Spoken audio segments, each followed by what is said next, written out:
Sermões no Evangelho de Lucas.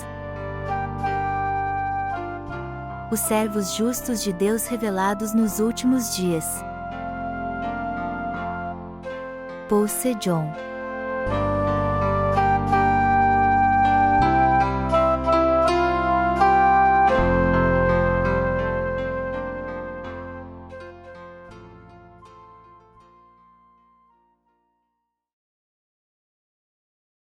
Devemos conhecer o Rei de todos os reis e ser fiéis a Ele. Lucas 19, 12-27. Então, disse, certo homem nobre partiu para uma terra distante, com o fim de tomar posse de um reino e voltar. Chamou 10 servos seus, confiou-lhes 10 minas e disse-lhes, negociai até que eu volte. Mas os seus concidadãos o odiavam e enviaram após ele uma embaixada, dizendo, não queremos que este reine sobre nós.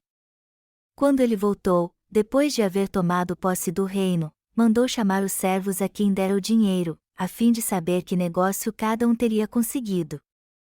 Compareceu o primeiro e disse, Senhor, a tua mina rendeu 10. Respondeu-lhe o Senhor, muito bem, servo bom, porque foste fiel no pouco, terás autoridade sobre 10 cidades. Veio o segundo, dizendo, Senhor, a tua mina rendeu 5. A este disse, terás autoridade sobre 5 cidades. Veio, então, outro, dizendo, eis aqui, Senhor, a tua mina, que eu guardei embrulhada num lenço. Pois tive medo de ti, que és homem rigoroso, tiras o que não puseste e ceifas o que não semeaste. Respondeu-lhe, servo mau, por tua própria boca te condenarei.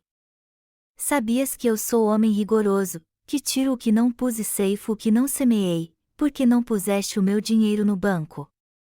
E, então, na minha vinda, o receberia com juros. E disse aos que o assistiam, tirai-lhe a mina e dai-a ao que tem as 10. Eles ponderaram, Senhor, ele já tem 10. Pois eu vos declaro, a todo o que tem dar-se-lhe-á, mas ao que não tem, o que tem lhe será tirado. Quanto, porém, a esses meus inimigos, que não quiseram que eu reinasse sobre eles, trazei-os aqui e executai-os na minha presença. Que postura devemos ter para servir ao Senhor? O Senhor veio a essa terra e salvou do pecado os que eram como criança. Mas o que significa o Senhor ter salvado as pessoas que eram como criança? Significa que Ele salvou os que simplesmente creram em tudo o que Ele falou sem duvidar. Os que creem em Deus de todo o coração não têm desejos mundanos. E porque eles não se apegam às coisas do mundo, eles pensam assim, o que é a vida? Quem sou eu? De onde vim e para onde vou? Por que estou vivo? Eu vivo para comer ou eu como para viver? Quando olho para minha vida desde meu nascimento até a morte, ela se parece com a névoa da manhã, com o orvalho fresco que some rapidamente. A vida parece tão sem sentido. As coisas deste mundo são sem sentido. Como o autor do livro de Eclesiastes diz, vaidade de vaidades, tudo é vaidade, Eclesiastes 1h02. Quando compreendemos a vaidade da vida e lançamos fora todos os nossos desejos carnais, podemos ter um coração de criança. Nós somos salvos porque cremos que Jesus, o Filho de Deus, veio a essa terra, levou nossos pecados e morreu na cruz para pagar todos os pecados do mundo. Ele ressuscitou dos mortos e ascendeu ao céu depois de cumprir toda a justiça. Agora o Senhor está sentado à direita do Pai Celestial e se preparando para voltar como Rei e Juiz. Segundo o texto bíblico deste capítulo, Deus designou sua obra àqueles que receberam a remissão de pecados crendo no Evangelho da Água e do Espírito, e quando Ele voltar para avaliar nossa obra, alguns serão recompensados e outros não. Vamos ver o que Deus nos diz a respeito deste assunto. Lemos em Lucas 19h12 e 9h13. Então, disse, certo homem nobre partiu para uma terra distante, com o fim de tomar posse de um reino e voltar. Chamou 10 servos seus, confiou-lhes 10 minas e disse-lhes: negociai até que eu volte. O homem nobre que foi tomar para si um reino refere-se ao nosso Senhor Jesus Cristo. Quando Jesus veio a primeira vez nessa terra, ele veio como um ser humano, não como rei. Embora ele seja o Deus Todo-Poderoso, ele veio em forma de homem para salvar o ser humano do pecado. Ele veio como servo, salvador e nossa propiciação. Desde o início ele não veio como juiz. O Senhor disse: pois o próprio Filho do Homem não veio para ser servido, mas para servir e dar a sua vida em resgate por muitos. Marcos 10h45. O Senhor fez exatamente como falou, ele tirou todo o pecado do ser humano pela água e pelo sangue, foi para o céu para receber o reinado de Deus Pai e depois voltar a este mundo. Quando partiu, ele deu a cada um de seus servos uma mina e disse-lhes para negociá-la. O que mais o texto bíblico deste capítulo nos diz? Dentre seu próprio povo, havia aqueles que diziam: não queremos que este homem reine sobre nós. O que isso significa? Nem todos os que nasceram de novo querem servir a Jesus como seu verdadeiro rei. Ou seja, dentre os que receberam a remissão de pecados, alguns anseiam por seguir e obedecer a Jesus como seu rei e Deus, confiando em sua justiça, mas há aqueles que não querem isso.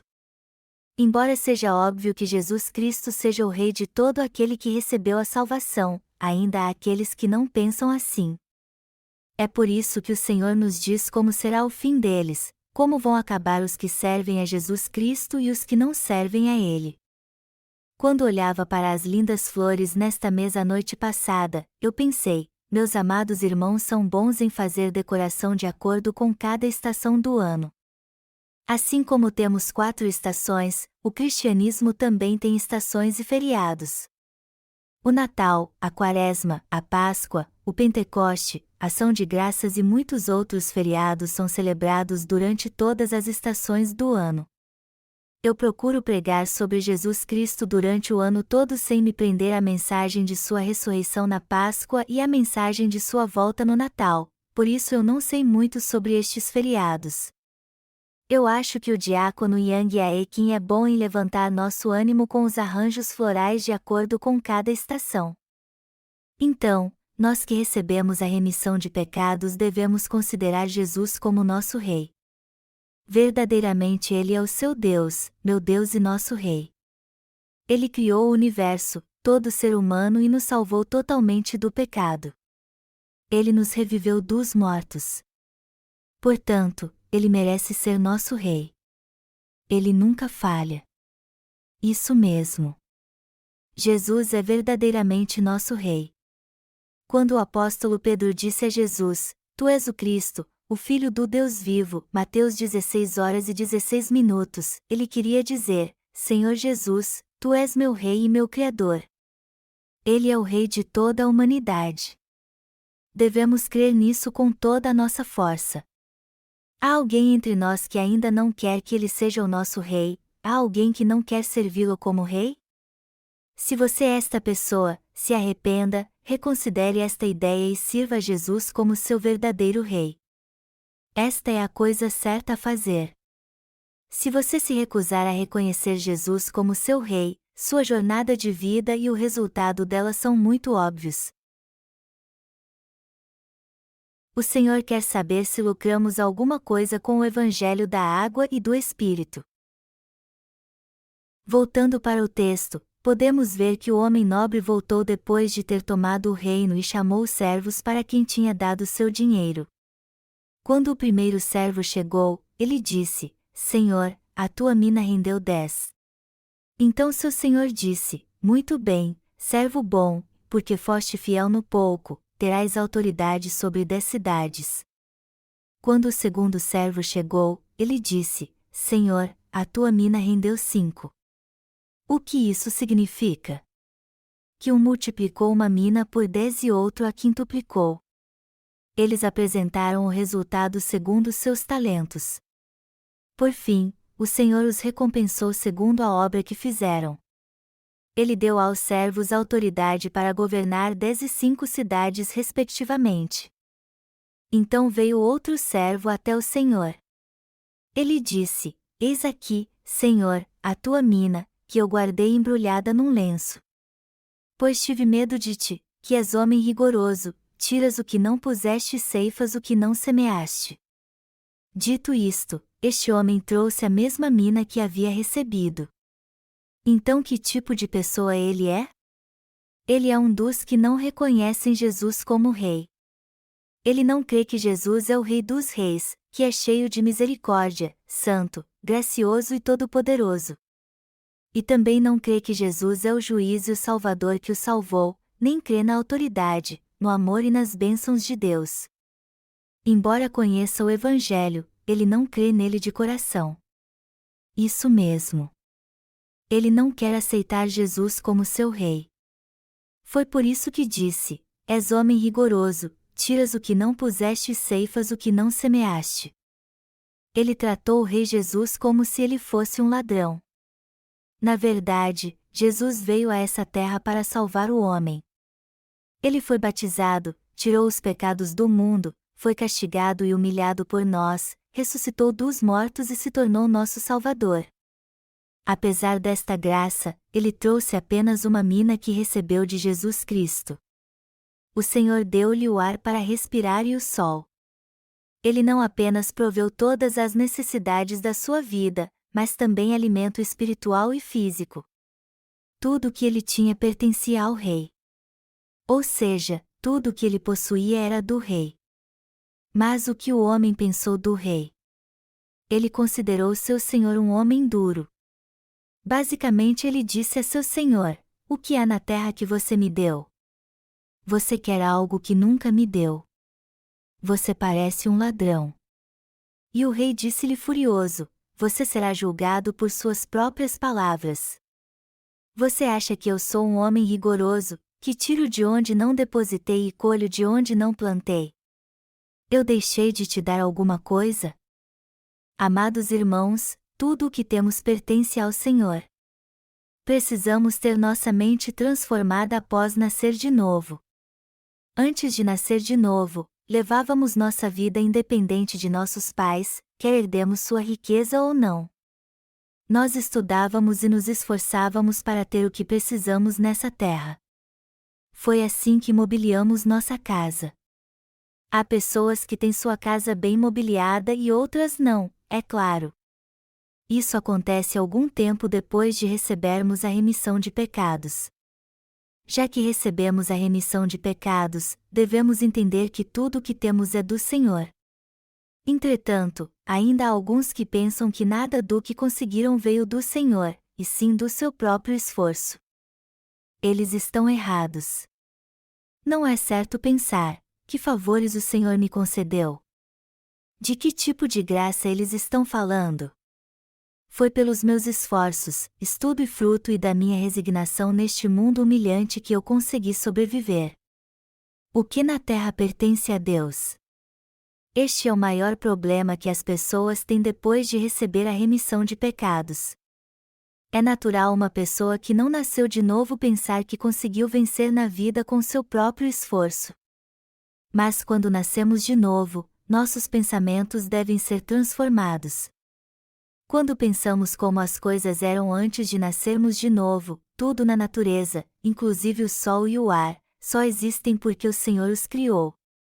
Para nós não há nada que não tenha sido dado pelo Senhor. O Senhor nos deu tudo. Se nascemos de novo ou não, tudo vem do Senhor. É errado questionar: o que o Senhor me deu? Ele está tentando tirar o que eu tenho. Ele é mesmo um homem rigoroso. Ele está tentando tirar o que é meu sem me dar nada em troca. O homem com uma mina pensou assim. A propósito, o que o homem com 10 minas e o homem com 5 minas disseram? O que eles disseram e criam? Cada um deles disse: Eu ganhei 10 minas com aquela que o Senhor me deu, e a sua mina rendeu 5 minas. O que eles queriam dizer com isso? Eles reconheceram que tudo o que tinham foi dado pelo Senhor. Eles criam que tudo o que possuíam pertencia ao Senhor, até mesmo a natureza, os irmãos, os ensinamentos, o ar, o sol, o alimento e tudo mais era do Senhor. É por isso que damos graça antes das refeições. Nós oramos: obrigado, Pai Celestial, por nos dar o pão de cada dia. Por favor, dê-nos o pão de cada dia até o dia da sua vinda. Nós comeremos o que o Senhor nos deu com gratidão de coração. Como vemos em filmes como Quo Vadis, as pessoas do Ocidente sempre faziam orações simples como Deus te abençoe, mesmo por um pequeno pedaço de pão. Eles não faziam uma oração longa antes de comer como nós fazemos. Mas um cristão sincero sempre fecha os olhos e agradece a Deus pelo alimento, pensando: isso vem de Deus e basta, pois ele crê que Deus deu tudo a ele. Então eu quero fazer-lhe uma pergunta. Você crê que tudo o que possui, incluindo família, igreja, saúde, dinheiro, filhos, o ar que respira e o sol vem de Deus? Deus realmente nos deu estas árvores e flores? Sim, deu. Eu creio que não precisamos dar mais nenhuma explicação sobre isso. Eu estou lhes dizendo isso porque entre vocês deve haver alguém que vive e pensa como o homem que guardou uma mina em um lenço e a devolveu ao Senhor. Precisamos refletir profundamente sobre isso de todo o coração. Será que de algum modo pensamos que Deus é um Deus rigoroso? Você acha que Jesus é duro conosco? Você acha que Ele é um Deus que só exige de nós? Precisamos olhar para nós mesmos. Vamos ver se em nossa mente há conceitos errados como: isso não vem do Senhor, eu ganhei com meu próprio esforço. Não vamos cometer o mesmo erro e pensar que Jesus é rigoroso. Devemos ser como aqueles que negociaram uma mina e ganharam mais ainda, dizendo: eu ganhei 10 minas com a habilidade, talento, que tu me destes. Ou deveríamos pensar: tu me deste uma mina e a habilidade de negociar, então eu ganhei mais 5 minas. Eu sinceramente oro para que todos nós sejamos estes servos bons, fiéis e abençoados com 5 cidades e mais ainda. Eu espero e oro que vocês se tornem os santos que creem que tudo é de Deus, que ofertem mais ainda e deem-o glorifiquem cada vez mais. Na verdade, Deus nos deu mais do que podemos imaginar, e Ele nunca para de nos dar. Se negociarmos fielmente, tivermos lucro e servirmos ao Senhor com Ele, Deus nos dará mais ainda.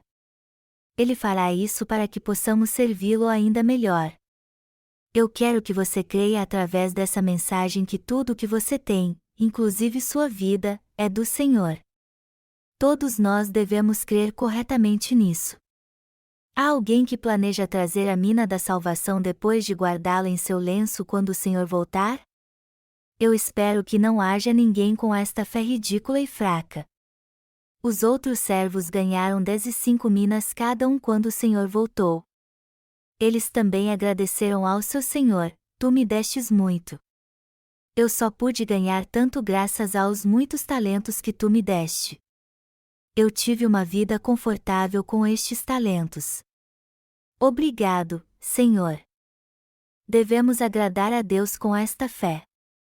Devemos professar: o Senhor é misericordioso, gracioso, todo-poderoso e amoroso. Ele é o Deus da salvação, que me deu os talentos, o Deus da verdade e o Deus da grandeza. Ele é o Rei dos Reis e o verdadeiro Rei para nós. É assim que devemos admirar o Senhor realmente e amá-lo como Ele nos ama. Já que nós servimos a Deus com o que Ele nos deu, devemos pensar: eu passei a ter uma vida abundante graças às suas bênçãos extras e não por causa do meu esforço. Então vamos ter esta fé para recebermos mais do Senhor e louvarmos a Ele enquanto vivermos. Devemos viver com a fé correta. Eu espero que não haja ninguém aqui que interprete mal a Deus e sua igreja, ainda mais depois de ter recebido a remissão de pecados. Eu tenho pregado muito no texto bíblico deste capítulo. E o que eu quero enfatizar hoje é que devemos gravar a palavra de Deus em nosso coração. Sem agir assim não seremos diferentes do homem que disse: não queremos que este homem reine sobre nós. Seremos iguais ao homem que guardou a mina e a devolveu ao seu senhor. Agora vamos ver o fim deste servo infiel. Está escrito em Lucas 19, 26 e 27, pois eu vos declaro, a todo o que tem dar-se-lhe-á, mas ao que não tem, o que tem lhe será tirado. Quanto, porém, a esses meus inimigos, que não quiseram que eu reinasse sobre eles, trazei-os aqui e executai-os na minha presença. Este é o fim daqueles que não querem servir a Jesus Cristo como seu Rei. Eles não poderão evitar isso. O Senhor disse isso de todo aquele que crê no Evangelho. Ele disse a todos os nascidos de novo para negociar com o Evangelho. E ele disse àqueles que não querem negociar com ele: tragam meus inimigos que não quiseram que eu reinasse sobre eles e matem-nos diante de mim. Aqueles que não querem servir a Jesus como seu Rei são, na verdade, inimigos do Senhor. Aqueles que não querem servir ao Senhor depois de receber a remissão de pecados, mas, pelo contrário, dizem: Senhor, por favor, seja meu trampolim para que eu tenha sucesso. Seja meu ponto de partida, são iguais ao servo infiel que trouxe a mesma mina que ganhou. Infelizmente há várias pessoas que pensam assim depois que têm pecados remidos pelo Senhor. Eles receberam a remissão de pecados, compreenderam o Evangelho do Senhor e o aceitaram. Eles creram nele, embora não quisessem que Jesus fosse seu Rei. Eles tentavam fazer as coisas da sua própria maneira. Eles pregavam o Evangelho que queriam, pregavam o Evangelho sem discernir o método ou o tempo. Eles confiavam em Jesus para realizar seus sonhos, mas não tinham o desejo de segui-lo como seu pastor ou servi-lo como seu rei. Na verdade, a maioria das pessoas é assim. Mesmo tendo recebido a remissão de pecados, eles são inimigos de Deus. Eles agem como inimigos de Deus enquanto fingem servi-lo. Eles se rebelam contra Deus. Então o que acontecerá com eles quando o Senhor voltar? Quando o Senhor chamar um deles para julgar sua obra, ele dirá: como você negociou o que ganhou? O servo infiel responderá assim: aqui está. Ele devolverá exatamente o que ganhou, pensando que Jesus é um homem rigoroso, como um ladrão que retira de onde não depositou e colhe onde não plantou. O que isso significa? Falando claramente, ele não fez nada com o que recebeu. Ou seja, ele nunca pregou o Evangelho e nem serviu ao Senhor. Isso mesmo. Ele trouxe exatamente o que ganhou. Ele voltou como foi. O Senhor o chamou de inimigo mau. Os que guardam o Evangelho mas não o compartilham com os outros, os que não trabalham com a igreja, os que não pregam o Evangelho, os que não obedecem à palavra de Jesus são evidentemente inimigos de Deus. O que Deus fará com eles no fim? Ele disse: trazei-os aqui e executai-os na minha presença. Então fatalmente eles serão lançados no lago de fogo e enxofre. Apocalipse 20h10. Eu espero não passar por esta punição. No entanto, é triste que haja ainda muitas pessoas assim neste mundo. Há muitos que receberam a remissão de pecados mas não querem que Jesus reine sobre eles. O que significa para nós servir ao Deus Todo-Poderoso como nosso Rei? Esta é a nossa maior riqueza. O que acontece quando servimos ao Senhor e o seguimos de todo o coração? Ele não será como nosso pastor cuidando do seu rebanho? Sim. Ele cuida de nós ainda mais quando o servimos. Temos que entender esta verdade. Nós não conhecemos o segredo de Deus e da boa vida de fé, mas quando pensamos nisso entendemos que nosso passado e presente fazem parte da graça de Deus. Isso mesmo. Não podemos viver nossa vida sem sua graça. Não poderíamos ter vivido até agora sem a graça de Deus. Já que servimos ao Senhor, Ele tem nos abençoado mais do que merecemos. Ele tem nos dado mais do que realmente podemos dar conta. Eu não sei como você tem servido a Deus. Independente de você ter servido muito a Ele ou não, isso não importa se você o serviu de todo o coração. Mas eu vou agora supervisionar todos os pastores das nossas igrejas em todo o país para ver como eles estão servindo ao Senhor. Quando paramos para pensar em sua graça, vemos que todos nós recebemos muito, no entanto, há alguns obreiros que não estão servindo ao Senhor de todo o coração. Alguns têm mais listas de pedido a fazer para Deus do que o que eles podem dar a Ele. Eles devem ter boas razões para fazer isso, mas precisamos encontrar um meio-termo entre servir ao Senhor e receber as suas bênçãos, pois precisamos suprir nossas necessidades equilibrando estes dois aspectos. É assim que eu penso sobre este assunto. Recebemos muito de Deus e continuaremos recebendo seu favor tanto no corpo como no espírito. Como poderemos retribuir-lhe tudo isso então? Será que temos servido bem ao Senhor? Eu quero perguntar a mim mesmo e aos outros obreiros isso: o quanto nós o temos servido? A graça do Senhor é tão grande quanto o seu amor, mas será que estamos servindo-o bem? Também precisamos pensar no quanto temos recebido dele, e o quanto o serviremos no futuro. Embora nos sintamos fracos às vezes, sabemos que vivemos para o Evangelho e para o Senhor, apesar da nossa fraqueza.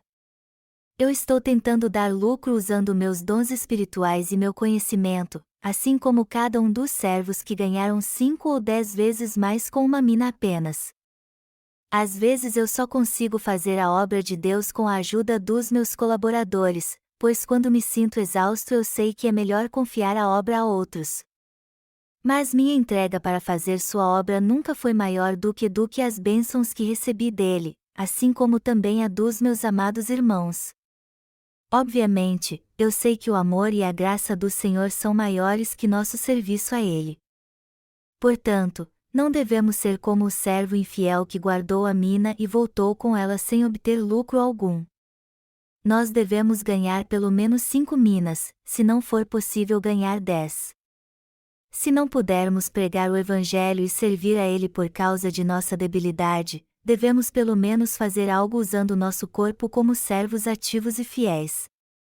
Eu quero que você medite nesta mensagem, no fato de não podermos agir como inimigos de Deus, como aquele que guardou a mina em um lenço e a devolveu para ele. Na verdade, eu não quero que nossos irmãos ou pastores se transformem neste homem. Se você recebeu a remissão de pecados, coloque o Senhor no trono do seu coração e sirva-o como seu rei. Considere o seu verdadeiro rei e creia que é bem melhor ter um rei do que não ter nenhum. Devemos confiar que nosso rei nos protegerá, que quando nos sentirmos sozinhos ou tivermos problemas, ele nos mostrará seu favor. Tu me serves mais do que eu a ti. E mesmo que isso não aconteça, tu és certamente o meu rei e o meu Senhor. Eu espero que todos vocês sirvam ao Senhor como seu rei assim. Vocês também querem fazer isso? Como podemos garantir que não seremos como o homem que voltou apenas com uma mina? Eu creio que não viveremos como inimigos de Deus enquanto entendermos realmente a sua graça, quando soubermos que o Senhor nos salvou, nos mostrou sua graça durante toda a nossa vida, e que Ele sempre nos ajuda e nos abençoa. Eu creio firmemente nisso. Embora todos nós tenhamos nossas fraquezas, eu espero que possamos agradar nosso Senhor ganhando 10 ou 5 minas. Eu oro para que recebamos a autoridade para governar 10 ou 5 cidades depois de servirmos fielmente ao Senhor. Eu espero que todos vocês recebam esta bênção. Quando servimos a justiça do Senhor, o servir não é o fim. Aqueles que de fato servem ao Senhor fielmente receberão as devidas bênçãos. O Deus vivo é mesmo o Rei de todos nós. Ele é o Rei para você e para mim. Eu sinceramente oro para que todos nós recebamos bênçãos abundantes tanto no corpo como no espírito. E realmente espero que Deus nos abençoe abundantemente no que quer que façamos para Ele. Eu oro para que todos vocês sejam ajudados e abençoados por Deus. Eu creio que nossa casa e nossa igreja serão abençoadas com esta fé. Eu oro para que Deus nos dê estas bênçãos.